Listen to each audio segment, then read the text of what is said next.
Taking a look at our first point here, setup and body positioning. So this is a really interesting point because this is something that I feel like this is over the course of the last couple of years of experimentation with my own rowing, not only in class with the WaterRower, but outside of using WaterRowers and other rowing machines as well. The foot placement setup is something that I think we need to fine tune a little bit more to help biomechanically make the stroke a little bit easier for a lot of our members, especially for the members that struggle with that, have some weight to lose, for instance. You know, I'm sure we've all been there in a scenario where some members that are extremely heavy tend to have a hard time getting a full range of motion rowing stroke. And a simple change we can do with our foot placement not only is going to help them, but is going to help everyone. So we've heard the term strap across the widest part of the shoe. What I've found in the last couple years of coaching rowing, and again, this experimentation, is that dropping our feet as low as we can comfortably seems to produce a more optimal and safe rowing stroke than just this generalized strap across the widest part of the shoe. And so what I've done recently is helped members specifically drop their feet lower. And what I mean by that is having less pairs of holes showing on the foot plates. And so a general rule of thumb that I've been using is 6 pairs or less for women, 4 pairs or less for men. Like just as an experiment to help people see for them to try it out and see how it works. And it's been getting an amazing amount of feedback because typically our members tend to row with the feet way too high. And what I've learned too is that when we say our 5 to 7, whatever the pairs of holes showing for men and women, what they end up thinking is the pairs showing on top of the shoe, not the foot plate itself. And that was something that I went years without even realizing that was happening. And then so we see members bringing the foot plates as high as possible. And in fact, the higher our feet are, the more biomechanically challenging it is to get a full rowing stroke. And this really has to do with the position of the feet and the seat. And with the WaterRower design specifically, the foot plates are built much more higher and in level with the seat than more of the conventional rowing machines like the Concept 2, the Matrix Rower, and a lot of the more bigger name rowing brands. And because the feet tend to sit so high with the seat, this is what makes it extremely challenging to get a full range of motion in the front end of the rowing stroke without rounding our back. Because the higher the feet are in level with the seat, the more your back is going to be rounded when you come up to the front end of the rowing stroke. Just because your hips are sitting higher, it's harder to sit forward more. And if you have something in the way too, it makes it even more challenging to protect our back. And when our members are going hard, we're pushing our members as hard as we can, all it takes is one overextension in the front here with the feet set too high, the back curved too much for them to get hurt. And all of a sudden, coach, I need to use the bike instead of the rower.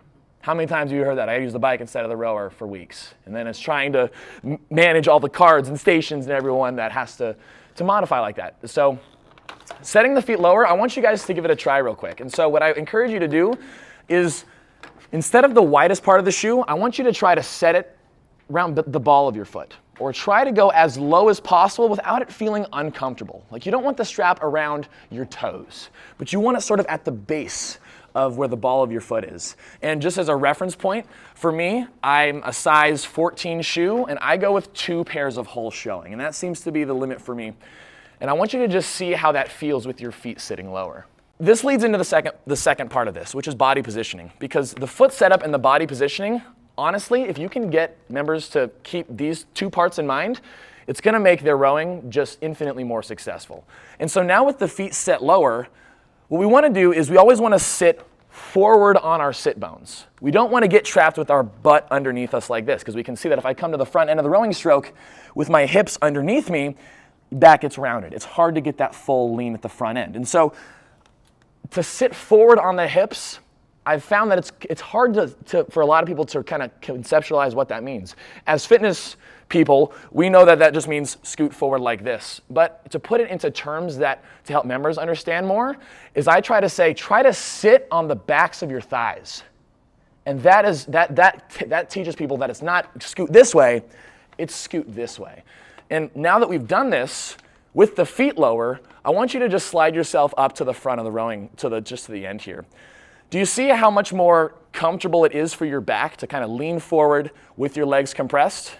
Now what I want you to do, unstrap your feet. I want you to add 4 pairs of holes. 4 pairs from where you just were. Yeah, so now sit up. Try to bring yourself forward. Doesn't it feel a little bit more awkward trying to come forward? Like you're just not quite as strong in that forward lean position. And so that's the theory behind dropping the feet, is if we can get the feet to sit lower than the seat by as much as what's comfortably possible, it's going to be easier to get that compression forward.